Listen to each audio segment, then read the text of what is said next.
అన్ని కావాలని అడిగి సార్ మీరు సుబ్బు ఫిర్యాదు మీద ఎలాంటి చర్యలు తీసుకున్నారు, మంగ్లీ ఫిర్యాదు మీద ఎలాంటి చర్యలు తీసుకున్నారు? ఇప్పటి వరకు జరిగింది ఏంటి? ఎవరైనా ఎవిడెన్స్ సమర్పించారా? సుబ్బారావు గారు వారం రోజుల క్రితం మాకు పోలీస్ స్టేషన్ లో కంప్లైంట్ ఇవ్వడం జరిగింది. కొంతమంది వ్యక్తులు అతన్ని బెదిరించారని చెప్పి, మధు తదితరులు బెదిరించారని చెప్పి, దాంట్లో మంగ్లీ అని చెప్పేసి ఒక సెలబ్రిటీ వాళ్ళ తమ్ముడు ఉన్నారని చెప్పేసి దాంట్లో పర్టికులర్ గా ఆయన మెన్షన్ చేశారు.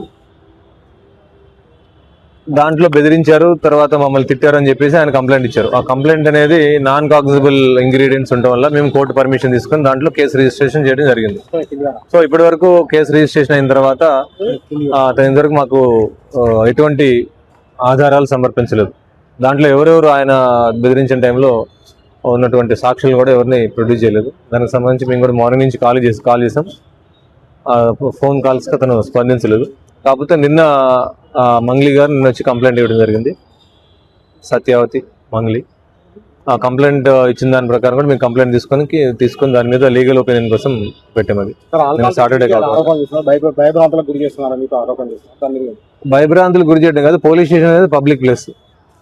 ఇక్కడికి ఒక డిసిప్లిన్ గా రావాల్సి ఉంటుంది. ఎక్కడైనా సరే పబ్లిక్ ప్లేస్ ఎక్కడైనా కూడా వేరే ఫిర్యాదుదారులు ఉంటారు, చాలా మంది ఇక్కడికి వస్తారు. కాబట్టి ఇక్కడ ఒక పద్ధతిగా రావడం జరుగుతుంది. మోరోవర్ ఇక్కడ అంతా పోలీస్ స్టేషన్ అనేది ఒక ఇంపార్టెంట్ ప్లేస్. ఇక్కడికి వచ్చేటప్పుడు మద్యం తాగి రాకూడదు అనేది ఎవరు చెప్పాల్సిన అవసరం లేదు. మద్యం తాగి అతను వచ్చాడని చెప్పి అనుమానంతో మేము ఆల్కహాల్ టెస్ట్ చేయడం జరిగింది. ఆల్కహాల్లో 27 mg అతనికి మోతాదు దాంట్లో రావడం జరిగింది. సో దాని మీద కూడా అతనికి చర్యలు తీసుకుంటాం. సుబ్బు కంప్లైంట్ ఇచ్చేటప్పుడు ఫిర్యాదు విట్నెస్ ఎప్పుడు సమర్పిస్తా అని చెప్పాడు సార్, ఎందుకు ఇవ్వలేకపోయారు? ఏమైనా తెలుసా? ఏమైనా అడిగారా మీరు? ఎఫ్ఐఆర్ రిజిస్ట్రేషన్ కాగానే ఇస్తా అని చెప్పేసి అన్నారు. సో మేము కూడా అదే అనుకున్నాం. ఇంతవరకు అతను ఇవ్వలేదు.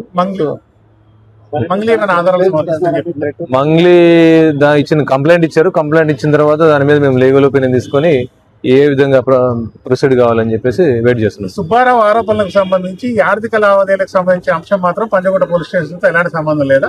లేదు. పంజాగుట్ట పోలీస్ స్టేషన్ ఆ మైక్రో ఫైనాన్స్ సంబంధించిన దాంట్లో పెట్టుబడి పెట్టిన విషయాలు కానీ మాకు ఎటువంటి ఫిర్యాదు రావడం కానీ ఆ పరిధి కూడా మా దాంట్లో రాలేదు.